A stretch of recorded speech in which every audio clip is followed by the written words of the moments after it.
Gennaro Gervasio has just returned from Egypt, where he was teaching at the American University of Cairo. He's the director of the Centre for Middle East and North African Studies at Macquarie University, and he joins me now in the studio. Gennaro Gervasio, welcome. Thank you. Now, first of all, was there any sign of this before you left Egypt? When were you in Egypt? When did you leave, and was there any sign of this? Yeah, well, the signs in terms of the conditions to have something like that, such a huge uprising, they were all there. You have unemployment, frustration, desperation of the youth. And the only element that was missing, in my own opinion, looking at what's been happening, particularly after the election, that left a lot of the population completely outraged by the outcome and the manipulation orchestrated by the regime, it was the fear of the security apparatus. And what happened in Tunisia, I think, emboldened the youth and showed them that it was possible to break the wall of fear. And this is what happened. It seems so hard to define this movement. There are so many different motivations of the people involved. Yeah, in fact, maybe it's not even a movement. It's been quite spontaneous, and I think the only thing that the common thing is change, and the request, necessity of change, and to get rid of the current regime. In fact, the slogan is "Down with Mubarak," Yasqut Mubarak. Now, I understand you know some of the organisers of these protests. Tell us a bit about the people who are involved in the organisation of this. The organisation was started mostly by secular part of civil society. The youth group called the 6th of April, 6 April. They are mostly present on Facebook, social networks. They are mostly like late 20s, early 30s, and they are mostly secular. So there is very little Islamist participation, because the Islamists, with their participation in the election, discredited themselves quite a lot and lost some support in the wider public.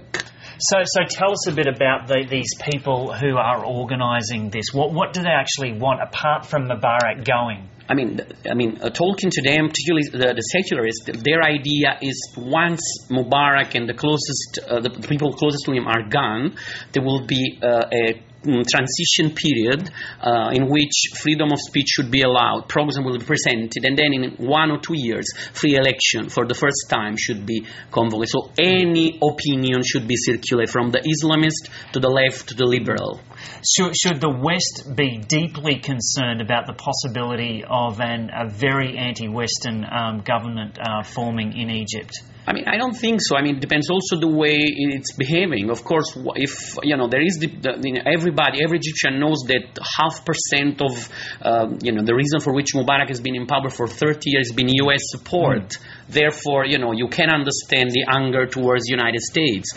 But I don't think that any government will have a radical change in foreign policy at this stage. Explain to us a bit about the secret police and the fear amongst the Egyptian people of the secret police before this uprising. I mean, the thing is that the secret police counted more than 1 million of members, and they've been in charge of, arrests, completely unwarranted arrests, and kidnapping of journalists, activists, common people, foreigners sometimes, Arab foreigners, people only suspected. Therefore, there was this huge fear. And up to now, the demonstration, the biggest I was in Alexandria, was 3,000. You always were surrounded by a sea of forces, which made you scared. But we saw now they couldn't manage a big uprising. They were used to manage 3,000, 4,000 maximum crowd.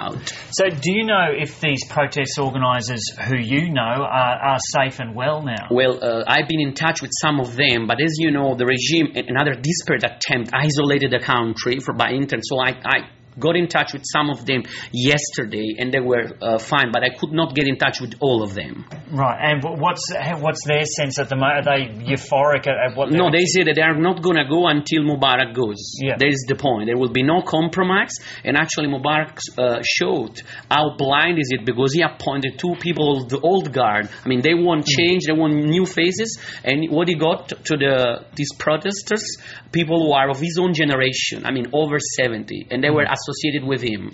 Yeah. So what do you make of the fact that he has gone ahead with that appointment of Omar Suleiman, that he's basically thumbing his nose at the protesters and saying, I'm not going anywhere?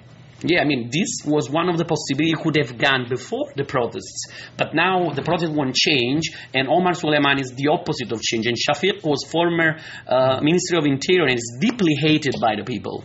What do you see happening? Well, at the moment it's very difficult to say. I think that depends on the intensity and the way this protest can go on. I think that if people keep defying curfew and the army eventually decided not to side with the regime, then, there will be very little to do for Mubarak.